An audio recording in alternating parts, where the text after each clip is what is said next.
Good morning, everybody. This is Rose from Rewritten Vintage Journals, and today I am sharing with you my newest journal, and I titled it,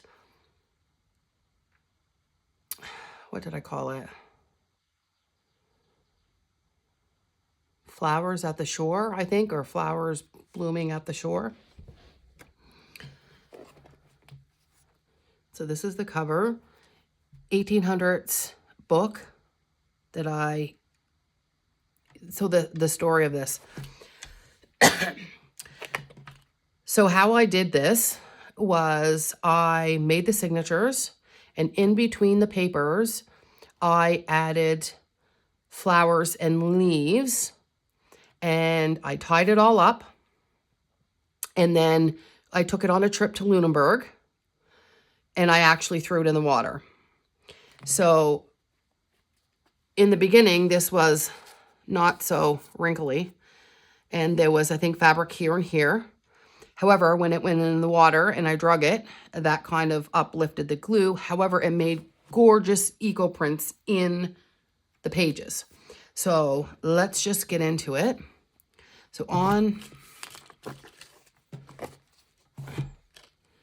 So this here is a sterling silver little boat with some kind of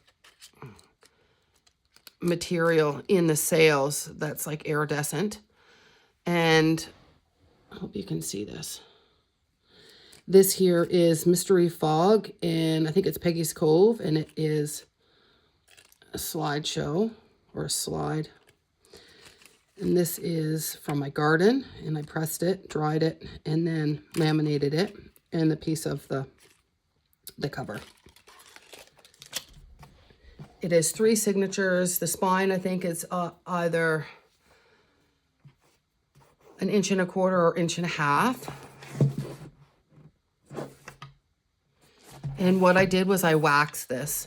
So I use a natural wax. It kind of gives it protection. It seeps into the fabric and into the book itself. Okay. I think there's 192 pages front and back. Some eco prints. And it's kind of like an inspiration flower eco print at the shore. So beautiful, beautiful inspiration journaling card.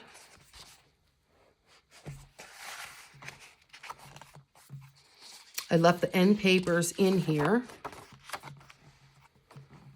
I hope this is in frame. I can't really see. Yeah, I think so. So this is vintage wallpaper. And I made it into just a little envelope, plain. You can add stuff to it, add a picture, but it's just... And this here is the original to the book. And it just slides in like that. And you're going to see all kinds of papers. So as we know, when papers get wet, they are very delicate. And what I did was after I threw it in the water and I brought it home, I just left it out in the sun to natural dry. And so this cover was really warped very badly. And I really had to work at it to try to get back some like structure and straighten it so it wasn't so warped and wonky. So you'll have, this is like aged. The colors came out beautifully. So it has, you know, the flower theme here. This is, so the paper clip's rusted. In here, there are vintage stamps. And you'll see the imprints of some of the flowers. Some work better than others. And then I tried to put some authentic old ephemera in here. So this is Lunenburg Outfitters Company. And this is very neat to look at.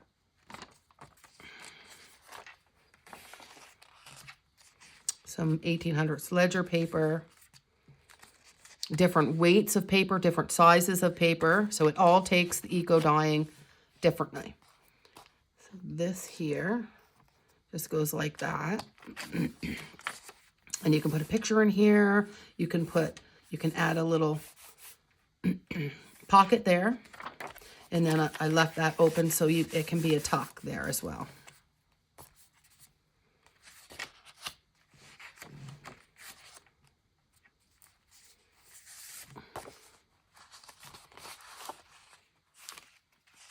And all of these were inside the book. And so once I unpaper clipped them, sometimes I left them in the right spot that they were in. Sometimes I took them out and made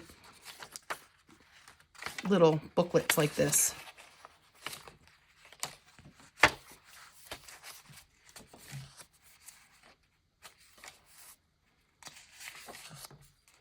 This is oak.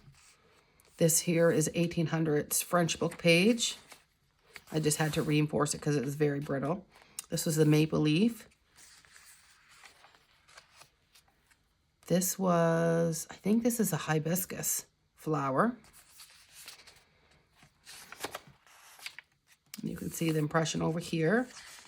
You'll see how the paper clips all rusted, and I just left them. The moment is made in the way we move.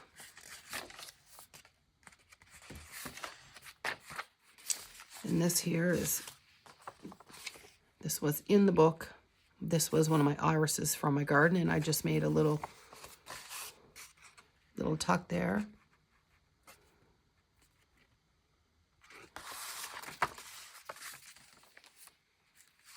This says the Department of Lands and Forests, Halifax, Nova Scotia, and that's from an old envelope.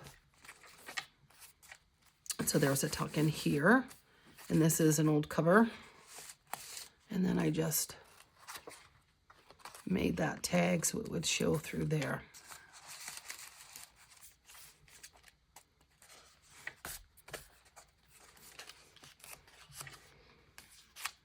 The leaf everything was left in there. And like the dye run. There's some copper staples and a piece of the thread. Little glassine bag that you can,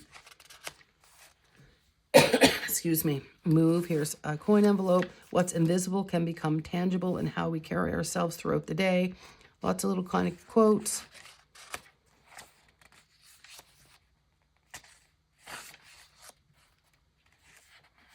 And it's tattered.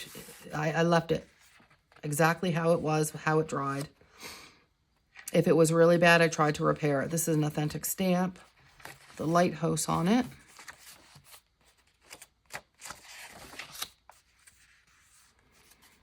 That beautiful ledger paper. The blue is from my blackcurrant bush, so I just put those in. So I found with using either blueberries or blackcurrant, what I do is I actually squish all the, like the meat and the seeds out before I put them between the papers, and that leaves the skin, which leaves the color instead of all the goop. That will like put a hole, because it's quite thick, it'll put a hole in your paper. This here is a photo. And that was in there when the book went in the water. And it is a person diving in the water. And I just love the effects of what the water does to the old photo. This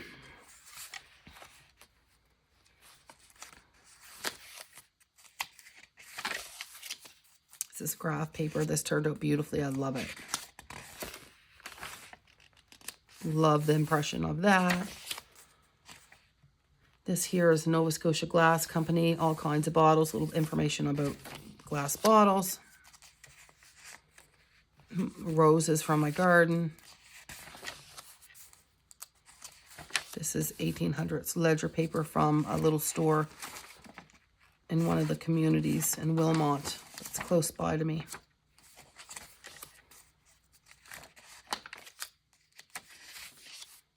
This again is one of my irises.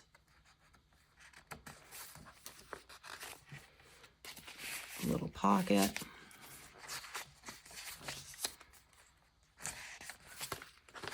So even though there's something on the pages, you can still journal right over top of it. And I love this. So this is a picture of the water. An authentic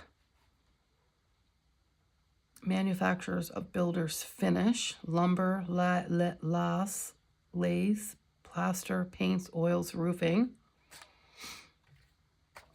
And then what I did was I took a map and I cut out Lunenburg and circled it for a bookmark.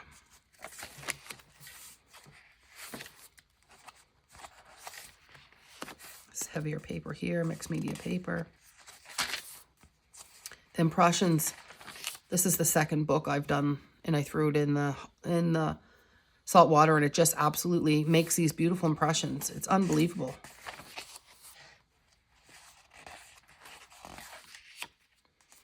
This here is just a little, you can remove it, journal on the back of it, coin envelope.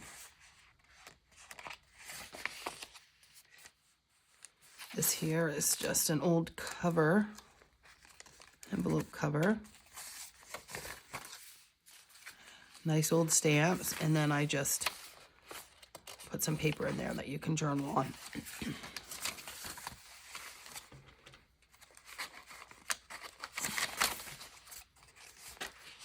Stand tall. This here is a picture of, I think, waterfall. Glassine bag. This here is from my purple smoke tree.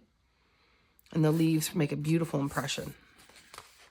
And so here's some of my eco prints. And I just made it into a tag.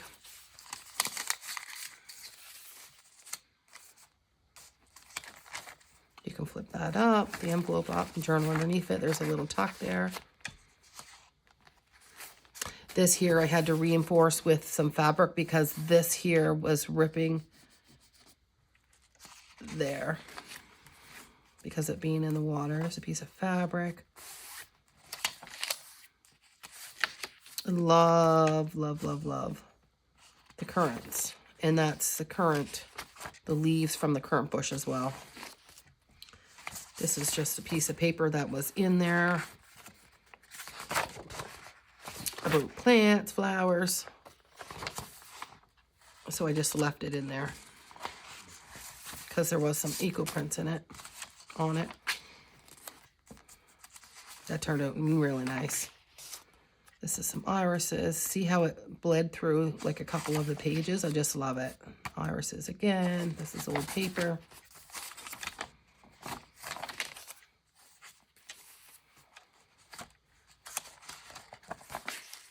This here is vintage wallpaper, and I just made it into a little tag that opens up so you can journal inside.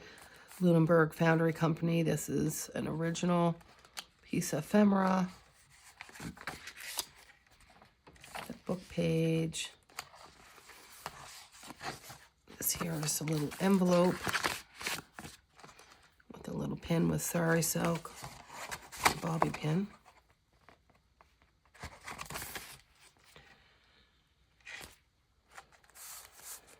And this is music paper in the garden, which is one of my favorite hymns. Some sari silk and a little place to journal in.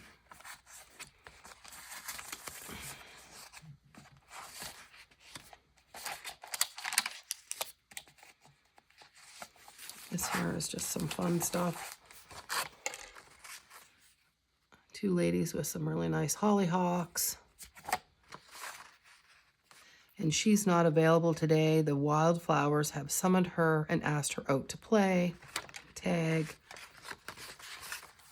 Some lavender and that 1800s paper.